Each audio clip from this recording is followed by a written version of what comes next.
서우석 명지대 교수님과 김원상 원랩 대표님을 모셨습니다. 안녕하세요. 네, 안녕하세요. 반갑습니다. 반갑습니다. 작년부터 꼬마 빌딩이 더 많이 거래가 됐던 이유가 이제 새로운 꼬마 빌딩 수요층이 시장에 진입을 했잖아요. 네. 새로운 수요층이 들어온 이유가 말씀하신 뭐 안정성, 수익성, 네. 황금성 때문인가요?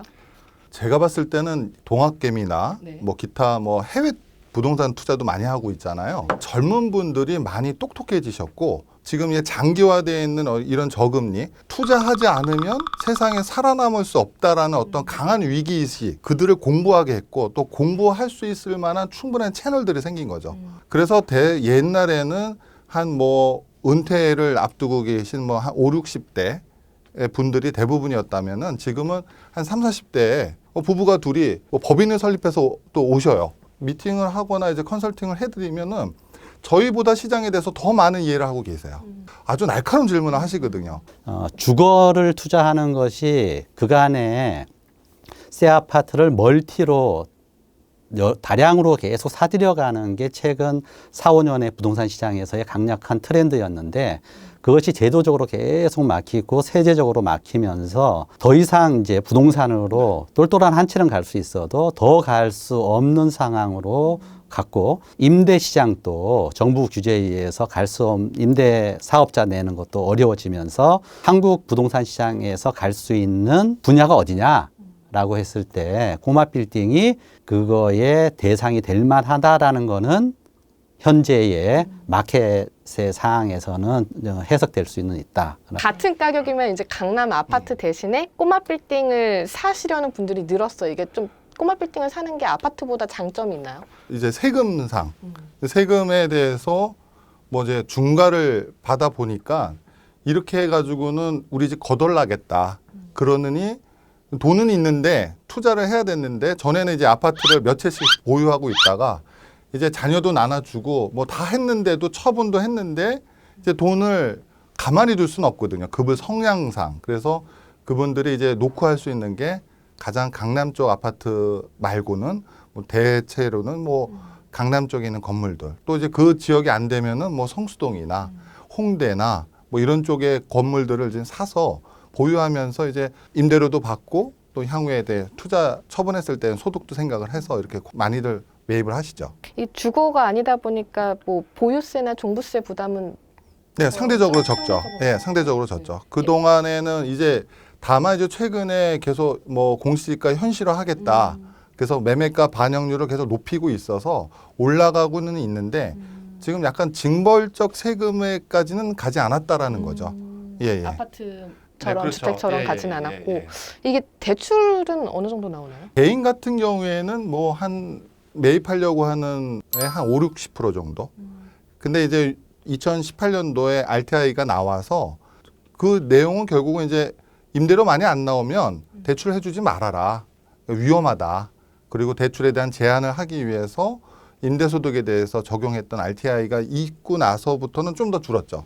그 전에는 뭐 60%, 70%까지도 충분히 대출이 가능했는데 지금은 한 50% 전후로 보시는 게 맞고 법인은 뭐 한 80%까지 제한이 좀 적은 편이고요.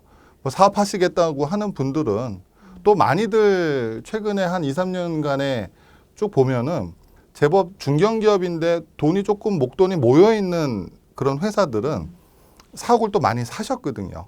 임대료 주느니 내가 차라리 이자 부담하자. 그리고 리모델링해서 직원들 좀 쾌적하게 하겠다라고 해서 뭐 매입하셔가지고 뭐 루프탑에다가 뭐 파티 공간 만들어가지고 또 직원들한테 이렇게 뭐 복지를 좀 신경 쓰시는 오너분들도 많아서 그분들 같은 경우는 한 80%까지 가능합니다. 서울에서는 어쨌든 아파트보다는 꼬마 빌딩이 대출이 더 잘 나오는 편이네요. 개인이든 법인이든. 네, 그렇죠. 일단 뭐 주택 쪽은 다 막혀 있으니까 네, 뭐 비교할 수 없다라고 저는 생각하거든요. 이제 말씀하신 것처럼 강남이 이제 가장 투자 가치가 좋고 상권 중에서 가장 좋은데 강남 아파트를 살 돈으로 꼬마 빌딩을 투자하시는 분들이 보통 한 네. 뭐 이제 대출까지 끼면 20억 대 20억 원 정도로 투자를 하시잖아요. 네. 20억으로는 현재는 투자가 불가능합니다. 강남 말고 그럼 20억 원으로 투자가 가능한 괜찮은 지역 그렇다면은 뭐 우리 매번 언급되는 마용성 쪽으로 가야 되지 않을까. 왜냐하면 이제 그 정도 규모면 더 리테일 쪽으로 가거든요. 그러니까 위에 뭘 세울 게 없는 거죠. 땅이 작아서. 그러니까 예를 들어서 땅도 어느 정도가 돼야지 건물의 크기가 결정되고 건물의 크기가 결정돼야지 그 들어오는 업종에 대해서 건실성이 되거든요. 지금 아까 얘기 드렸던 마용성 쪽에 좀 주거가 개선되는 지역 쪽에 길목이나 역 주변으로 가시는 게 어떨까. 근데 그 금액이 이상일 때는 좀 더 다른 투자처를 설명드릴 수 있을 것 같아요. 근데 이 꼬마 빌딩이 좋은 점은 우리가 아파트를 사면은 일가구 일주택 다 이슈 되잖아요. 네. 근데 꼬마 빌딩은 별도의 법인을 설립해서 동업계약서를 맺고 거기에 따라서 지분 출자를 하고 비용 부담을 하고 손익을 같이 관리하면서 정리하기가 가능하고 배분이 되고 위험과 수익을 서로 명확하게 세어링할 수 있고요. 일가구 일주택 이슈에선 벗어나 있기 네, 때문에 맞습니다. 그래서 자기 돈이 얼마냐라는 거는 뭐 친인척이 됐든 친한 사이의 사람들끼리 이 펀딩 하듯이 회사를 만들어서 하는 게 괜찮아요. 우리가 이제 대형 오피스 빌딩은 국내 해외 부동산 투자 펀드가 돌아와서 다 많이 사고 그다음에 국내 펀드가 사고 지금 국민연금, 연기금도 다 사는 그런 그 상황인데 꼬마 빌딩은 아직까지는 그래도 개인 중심 그다음에 중소 중견기업의 법인 중심인데 거기서도 똑같이 자녀랑 부부랑 같이 하고 이 아는 사람끼리 같이 하고 이런 현상들은 분명히 있고요. 그래서 투자 자금이 부족하다면 합쳐서 사는 것도 이렇게 괜찮은 대상이다. 개인도 그렇지만 이렇게 여러 명이 같이 투자를 할 경우에 꼬마 빌딩이 관리가 어려울 것 같아요. 네. 이게 또 그냥 아파트, 단순 아파트 관리랑은 또 다른 영역이잖아요. 네. 꼬마 빌딩 관리가. 그런 어려움이나 가장 큰 문제점이 뭘까요? 진중하게 생각하시는 임차인하고의 어떤 이렇게 스킨십을 한다는 거는 상당히 스트레스도 많이 받고 임차인 관리가 제일 그렇죠. 관리가 좀 어렵죠. 그래서 지금 중개법인 원빌딩 부동산 중개법인에서도 자산관리팀이 있거든요. 그래서 관리만 전문으로 해주는 회사들이 요즘 많이 늘어나고 있습니다. 관리소장님을 두기에는 좀 건물이 작고 예, 소장님 계시려면 책상이 하나 있어야 되는데 네. 로비가 작으면 책상을 못 놓거든요. 그러니까 책상을 놓을 수 없을 정도의 로비가 작은 건물들을 모아서 지금도 한 60여 개 건물들을 관리해드리고 있거든요. 그래서 소정의 금액을 받고 그 소장님 역할을 해드리는 거죠. 뭐 연체됐을 때 임대료도 대신 받아주고 공실도 계속 본인이 다시 다니면서 알리고 또 임차인 소개도 하고 이런 업무들을 하고 있습니다. 거기서 이제 뭐 청소나 이런 것도 맡아서 해주시는 거예요? 청소도 이제 필요로 하시면은 용역회사랑 연결해서 뭐 일하시는 분의 어떤 성향이나 뭐 자질을 좀 보고 배치를 해드리는 거 하고 있죠.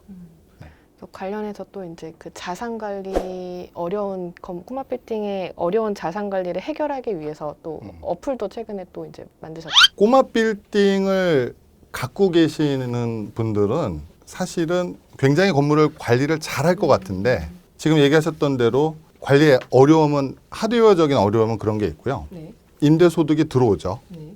그러면은 어디 쓰고 이자 비용도 있고 세금도 있고 기타 뭐 관리 관련된 비용들도 있고 그래서 얼마 남았는데 라는 거를 알려주는 앱입니다. 네. 그러니까 대부분 주먹구구식이거든요. 네. 네. 그러니까 내가 돈을 받았는데 나갈 거 나가고 당연히 나갈 거 나갔지. 갑자기 부가세 내는 달에 부가세 낼 돈 없어. 뭐 이런 경우들도 있고요. 그다음에 뭐 7월달, 9월달 재산세 내야 되는데 재산세 낼 뭐 돈이 없어. 아니면 갑자기 뭐 내가 그럼 그 돈은 다 어디 간 거야. 뭐 이런 생각들을 하실 수 있는데 정확하게 내가 갖고 있는 건물에 대한 가치도 판단해 볼 수도 있고 그 가치에 맞게끔 내가 관리되고 있느냐. 향후에 이제 좀 데이터가 모이면은 뭐 꼬마 빌딩을 갖고 계신 분들이 적정한 이자에 대한 부분들도 좀 서로 비교해서 판단할 수 있게끔 해주고 그래서 약 한 26가지 정도의 업데이트를 준비하고 있어요. 그래서 이제 일단 기본적인 것들은 돈이 들어오고 나가는 것에 관점을 좀 맞춰서 현재 이 건물의 상태나 이런 것들의 수익성에 대해서 한눈에 좀 알아볼 수 있게끔 하는 게 목적입니다. 네. 이상 지코노미 TV였습니다. 감사합니다. 감사합니다. 감사합니다.